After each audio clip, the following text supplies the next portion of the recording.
And now let me introduce our first panel. The title of this presentation is The 2020 Election, What Happened and What Does It Mean to Business? Our panel will be led by Sandra Solin.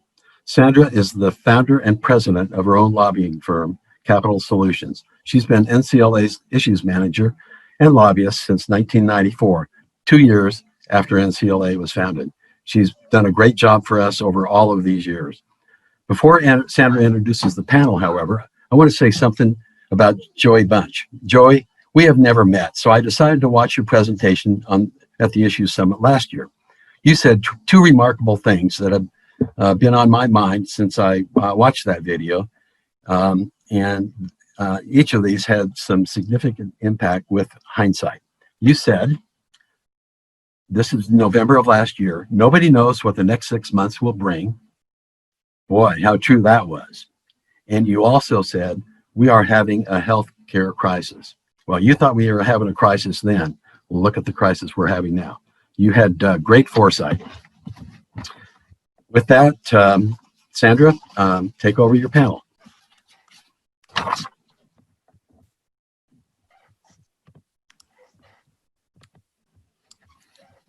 We had a little election last week exactly, and we're thrilled to have the opportunity to talk a little bit about that and what it means for business in Colorado amid the pandemic, all the politics that have surrounded the social unrest, the wildfires.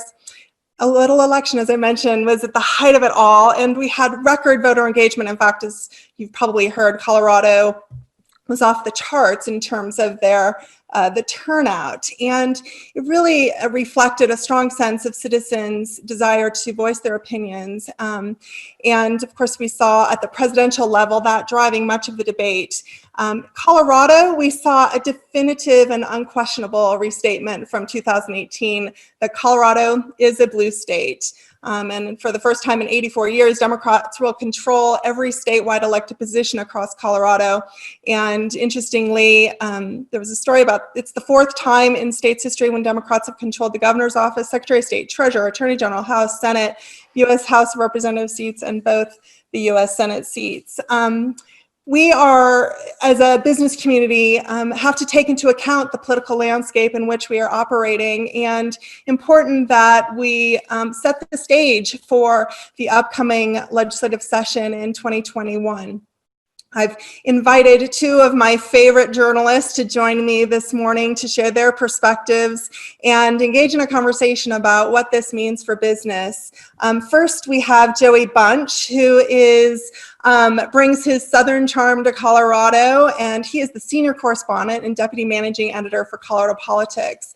His 32-year career includes the last 16 in Colorado. And interestingly, he was part of the Denver Post team that won the Pulitzer Prize in 2013, and he himself is a 2-time finalist. Again, he brings a wonderful perspective to the political scene in Colorado, and we're just thrilled to have him. Also joining me is Ed Sealover. He's the reporter with the Denver Business Journal, and he joins us today, bringing this very unique perspective to his work. He is the business writer and politics writer for the Denver Business Journal. So he has this remarkable blend of insights into the landscape in which we as a business community operating. He covers, in his work, he covers the government, tourism, and the beverage industry. And in his over 20-year journalism career, he's received 77 state, regional, and national awards in categories ranging from investigative reporting to political reporting to public service.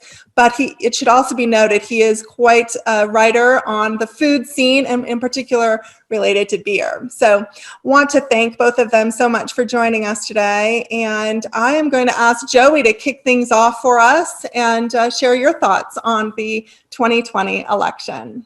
I'm accepting the applause. I can feel it coming. Oh, it's a standing ovation. Thank you people so much. I appreciate it. I would give you a standing ovation, except I'm wearing pajamas on the bottom and I'm not wearing shoes or socks either. So glad you could join me for breakfast. You know, Sandra's right. I mean, we're a blue state. And, you know, if you don't know that, then you're living under a rock the size of Wyoming. And, you know, it's been this way for a while. And Democrats hold all the executive offices, just like they did 2 years ago. And, unless Republicans get it together, I don't see that changing. They have one statewide elected official left now that Cory Gardner's fallen to the wayside. That's Hagen, the CU region at large. And, if you're a Republican or you hope to be one, the 4-letter word you've got in your mind right now is ouch. But, this was a tale of 2 elections. At the top of the ticket, the Democrats ran away with it. Joe Biden won, 13%. Cory Gardner lost by 9 or 10%. I forget where the numbers finally fell. But then you look down the ticket and, they picked up 1 seat in the Senate, none in the House. I had a Republican operative calling me, expressing to me that he thought this year was a victory for Republicans in the legislature. But, I say that, when you're in the minority, if you're standing still, then you're falling behind. I don't know what Democrats will do that's different. They have a 41-24 advantage in the House still, the same measure that they had going in. And then they picked up 1 seat in the Senate. If this was a blue wave year, in the legislature, it was more of a blue puddle. So, I don't know what to expect next year, to tell you the truth. I'm hoping Ed knows so I can find out. Ask me again in a month and I'll have a better idea. I'm just here to lay some truth on you. So, the Polis agenda, Ed and I could dazzle you all day with the Polis agenda, but, the man's coming up at 11 o'clock. So hang around and you'll enjoy his speech as much as we do. And I see a continuation of those 4 bold initiatives he laid out in his campaign. And he's shown in his first 2 years that he's going to work on, renewable energy by 2040, affordable health care. He was here talking about that last year, universal preschool and fiscal reform. Now, the first 3 are pretty obvious, and they've had a deep impact on northern Colorado, just like the rest of Colorado. But, the last one, fiscal reform, that one's a little bit different. We got rid of the Gallagher Amendment last week. So I think if this blue wave continues and starts rolling in a little bit more heavily, then we're going to see another run at Tabor. So, if that's what it takes to get Republicans to turn out, maybe that'll do it. At the top, I'll talk a little bit more about where I see Republicans politically. They've got some young talent. Hagen is definitely a young talent, but so is George Brockler. There's others that could rise. But, I just don't know if now's the time. Both Heidi and George are still very young, so they could run in the future. I just don't know right now that people want to get the stink of losing on them, because Colorado is a state that once you get this, more than any other state I've worked in, and I've worked in a half dozen states, once you get the stink of losing on you, if you lose a race or 2, then people just see you as a loser, and, you can run as many times as you want, and you're not going to shake that loose. And as I look into my crystal ball, I do maybe see a conservative Phoenix rising over Weld County. We'll just have to wait and see, and if that pans out. The bottom line is money. Republicans got to be able to raise money. If you remember 2 years ago, Walker Stapleton was supposed to be the rich guy in the race. And then after it, his people were telling me that they spent all their time raising money. So unless a candidate shows up with money, it's going to be hard to beat Jared Polis in 2 years. And a second Polis term, we'll see what that means. But maybe he'll tell us today. Until Republicans are in their ascendancy again, they really need to work on their negotiating skills if they're going to get anything done. And, I'll just finish this up by telling you a story. Bob James, he was the governor of Alabama. He was a running back at Auburn. Alabama just elected a U.S. senator that used to coach at Auburn. Alabama's got a lot of problems. They should be having Alabama fans do that work, but they don't. But Bob James, he told me a story one time. He said that, when you're in the minority, you've got to learn when to say scat, and you got to know when to say here, kitty, kitty. And as long as the numbers are against Republicans, they're going to have to become cat charmers. I don't know, in this hyper-politicized, hyper-polarized environment, if that's still possible. The GOP needs statesmen and women to be problem solvers, not bomb throwers. That's the state of politics as I see it. Great. Sandra? Thank you so much, Joey. I appreciate that. That's always unique insight that you bring, and a wit that we can all enjoy. A little bit of levity in politics is always a good thing. It's gotten a little serious around here. The world needs a jackass. So we move to Ed Sealover to share his perspectives as well on the election and what it means for business, with his, again, unique insight into the business intersect with politics. We appreciate the perspective that he brings. So Ed. Great. Well, thank you very much. Yeah, and I think in your looking at this election from the business perspective, it was a decidedly mixed bag for business.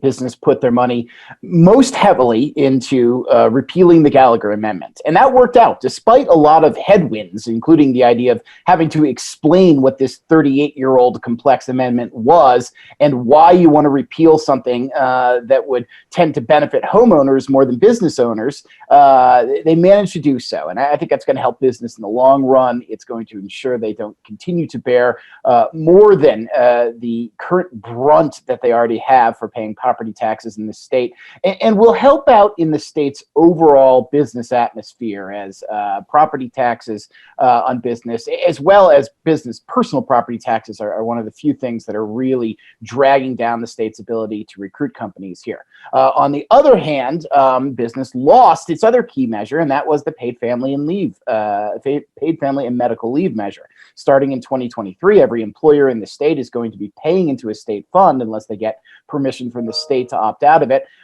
to ensure that their employees have as many as 12 weeks of partially paid leave each year. This was one of those issues that I think in talking to most business folks, and if you're listening to this, you probably have this perspective, that everybody likes ideologically and hated in practice. And now we are going to see exactly what the ramifications are going to be. Is this going to spur businesses who have said, I want to give these benefits in an era where even in this economic downturn, benefits are still going up as an attractant and retainer for employees? Is this going to spur more businesses to come up with clever ways to offer paid family medical leave, particularly so they don't have to use the state's program? Or is this, as some people have predicted, going to cause businesses to slow growth and to slow down spending over the next couple of years as they get ready to go under the thumb of the state in providing this program?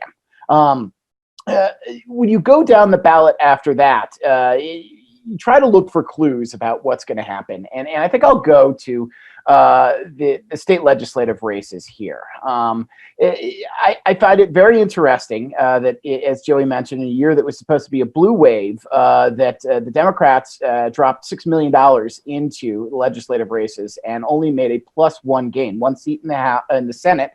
They now hold a 20-15 advantage there. 0 seats in the House. They still hold a 41-24 advantage. So it's not exactly like they lost ground. But the Senate is something really worth keeping an eye on. And here are the intricate details of why. Last year, a number of bills made it out of the House, or were going to make it out of the House if they had passed out of the Senate and got into the House, and didn't make it out of the Senate. And we're talking about bills such as the full version of House Bill 1420. This is the bill that was going to repeal about $1.8 billion in business tax exemptions to fund K-12. That bill was cut down, possibly you could say eviscerated, with the way that it was reduced to a number of non-controversial tax breaks that were cut. The Senate was unable to pass paid family and medical leave, which is why it went to a ballot measure. A bill that would have done arbitration reform in a way that would have cut into construction defects reform from 3 years ago was completely changed when it came out of the Senate. And the reason it was is because there is a cadre of moderate Democrats in the Senate who are able to step in and influence those bills. The question now is, how much influence will they have? If you look at the Senate, there are generally 3 people who I think are considered these strong moderates on business issues in particular. Those would be Senator Rachel Zenzinger of Arvada, Senator Joanne Janal of your area up in Fort Collins, and Senator-elect James Coleman of Denver, who's coming over from the House.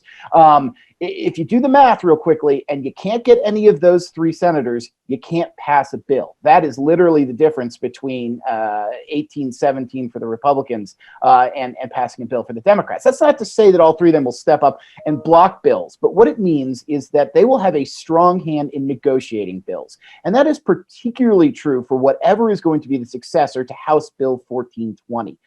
Make no mistake, Democrats have said they are coming back with a bill that is going to look to get rid of some tax exemptions they consider outdated or exclusively helping wealthy individuals and companies. And they're going to look to put more money to K-12 from that or to other functions as well, such as higher education. Steve Fenberg, the Senate Majority Leader, acknowledged to me before the election, look, if we get more numbers, 21, 22 senators, maybe those take on a more progressive shape. Now they're back in the negotiating phase. And Fenberg has said, look, we are not going to pass bills without trying to get everyone in our caucus on there. So the key thing about the legislative elections is that while Republicans didn't gain any ground and in the Senate lost ground, they kept their numbers, they kept their deficits at a point where they will still be able to be involved in the discussions on these bills going forward. And the question is just how much that moderate bloc is going to flex their muscles when it comes to some of these issues. And you're going to see other issues come back, largely ones that failed last year, either because of or aside from the pandemic, issues such as arbitration reform are likely coming back. You're likely to see a bill take another shot that would say that if a worker contracts coronavirus, it is assumed they did it on the job, and that will automatically go to workers' compensation, which could be a very pricey bill if it was written the way it originally was for companies. These are the kind of things that are at play that I think are below the surface level of, oh, how did Trump do in our state? And did we become a blue state? And are more focused on the business community. So I think that's what you're going to see. I think the main business issue of this upcoming session is going to be the question of tax exemptions, what should stay, what is outdated. And if they can get past that, maybe, just maybe, we talk about transportation. But right now, I don't know that there is enough money in the budget where people will engage in this seriously. Both of the Transportation Committee chairs, Matt Gray and the House from Broomfield and Senator Faith Winter from Westminster, have said, look, we want to start pushing the idea of transportation, but I will say this, and then I'll move back to Sandra here. There was an election question that is going to affect that significantly, and that was the passage of Prop 117. Real quickly, I'm actually going to segue here and say I disagree with the premise that we're a blue state. This was a state that passed essentially 2 fiscal constraint measures, including a tax cut, a state that passed a restrictive measure on citizenship and voting, and a state that, while it did not pass a late-term abortion ban, gained 20 points over every previous abortion measure on the ballot to get that within striking distance this year. I think if we're a blue state, it's a dino state in that people like the name Democrats, hate Trump, hate the Republican brand, but don't want to go along with all Democratic ideals. That said, to go back to Proposition 117, this now says that if you're going to set up an enterprise, something the state funds with fees specifically directed to it, you are going to have to go to the voters to approve it if the fees are more than $100 million over the first 5 years. And if you're going to set up an enterprise, the fees are going to be that big.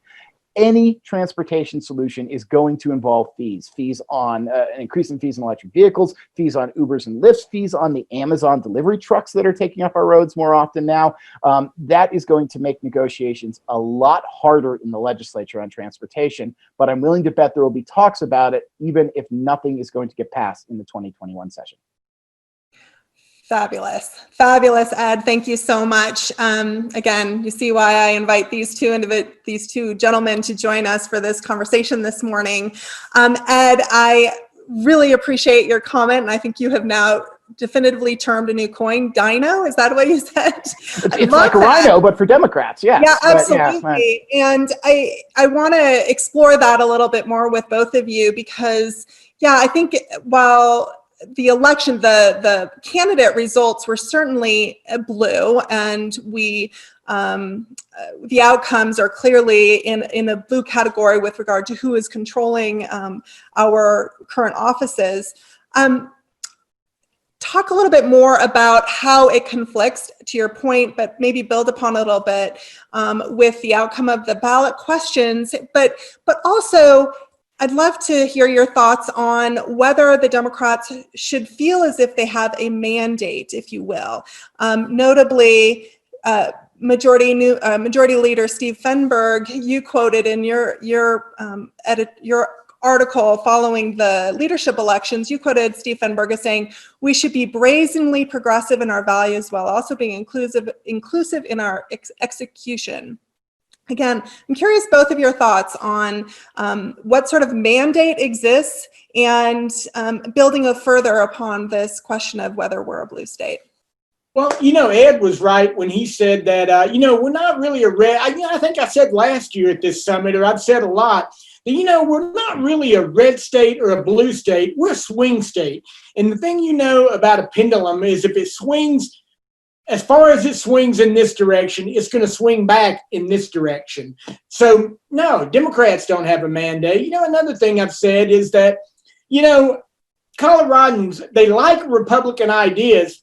They just don't like Republicans. So any mandate that Democrats think they have, I don't know how they can say that. They didn't add any seats in the legislature. Maybe that's because they won all the swing seats.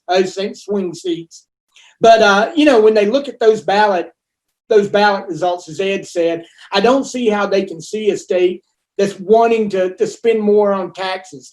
We see the backlash on oil and gas, Senate Bill 181. All those things have pushback. But elections have consequences too. And Democrats, are never going to have a better opportunity to push a progressive agenda now. But, the thing I know about Democrats, I don't care where they are, they love overreach. And when they overreach, we'll swing back the other direction. Ed, what do you think? Well, I think as far as the mandate goes, the answer is a weirdly simple one. They have as much of a mandate as they did 2 years ago. They're coming out of this election with largely the same numbers. I don't think picking up one Senate seat lets you hold up a scepter and say the mandate is here when it wasn't before. And I think in that sense, they have to judge how their actions in the past 2 years influenced their election performance. If Democrats can look back at this and say, we are satisfied with this, even though it was expected to be a blue wave, we thought we could, they went for some seats in the House that nobody thought they could pick up 2 years ago. And they didn't pick them up other than one seat in the Littleton area, which was offset by a loss in the Pueblo area.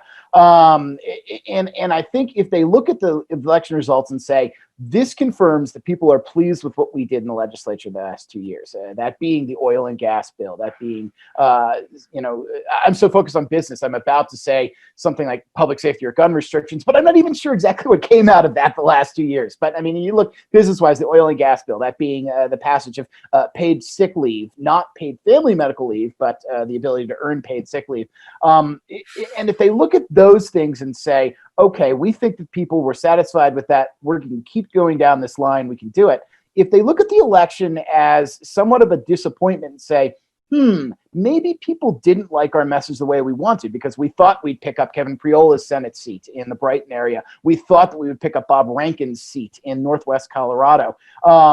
Then that may inform their decision on how to go forward. Again, I don't think it changes what's going forward. The issues are pretty much cemented in stone. It's a matter of exactly how progressive they are going to seek to be in these bills. And I expect that what you'll see is bills that are introduced by members in safe seats that are more progressive that will be negotiated down throughout the course of the session. I agree with all that. Yeah, interesting. Let's shift a little bit to the budget and what it portends for the next year, and in particular the economic recovery and the opportunities for encouraging growth in our economy. What are you expecting to see? The governor obviously released his budget, his proposed budget. What sort of receptivity do you see to that? Where are the opportunities? Ed, you mentioned transportation. If there might be some additional room for general fund dollars into transportation to continue the investment that has thus far been made. So, any thoughts on the budget? I don't have many thoughts on the budget, except that it all depends on what happens at the federal level. I was talking to Governor Polis just a week or so ago about transportation. And, Trump talked about this $1 trillion infrastructure plan. You know, infrastructure was part of the stimulus package that came out of the House. And then Mitch McConnell said, no, we're not going to put it in there. We'll work on transportation after the election. So, you know, what they do there, what the next stimulus package is going to greatly influence this budget. You know, how fast Polis can get back on his agenda items like universal preschool. You know, they just passed Proposition EE to put money into preschool. So, you know, I don't think we're controlling our fate right now. You know, I think the recovery in Washington is controlling it. Ed? Yeah, I think as far as transportation goes, you saw that Jared Polis suggested $200 million toward shovel-ready infrastructure projects as part of a $1.3 billion stimulus boost. Stimulus, I should say, to try to recover from coronavirus. That also includes things like special help for restaurants and bars and other heavily affected businesses, as well as incentives to clean energy businesses and some other of Polis's favorite industries. I don't know that we get much beyond the 200 million discussions there. I think especially the way Polis has laid this out, and it was a very astute political move, putting that much money toward the areas that everybody wants. Here's some for small business Republicans. Here's some for clean energy Democrats. Here's some for transportation, folks in the middle who want to go with that. And I think that is going to lessen the impact. There's going to be a big budget effort coming out this year. And it's going to be a little bit affected by the recovery that we have right now. But I also think that the fights this year won't be about this budget. They'll be about future budgets. And again, I'm going to keep going back to this. It's going to be about how much do you cut from people and businesses that are getting tax breaks now, and how much do you put toward education, do you put toward healthcare in the future. So I think this budget is going to provide just minimal opportunity. 200 million isn't small potatoes, but we do have a $9 billion infrastructure backlog right now. And the fights will be about structuring the budget for the future and how much the state wants to raise in other ways than asking for direct tax hikes for future budgets. Hey, Ed, you raised a good point. Sandra, if you don't mind my asking Ed about it.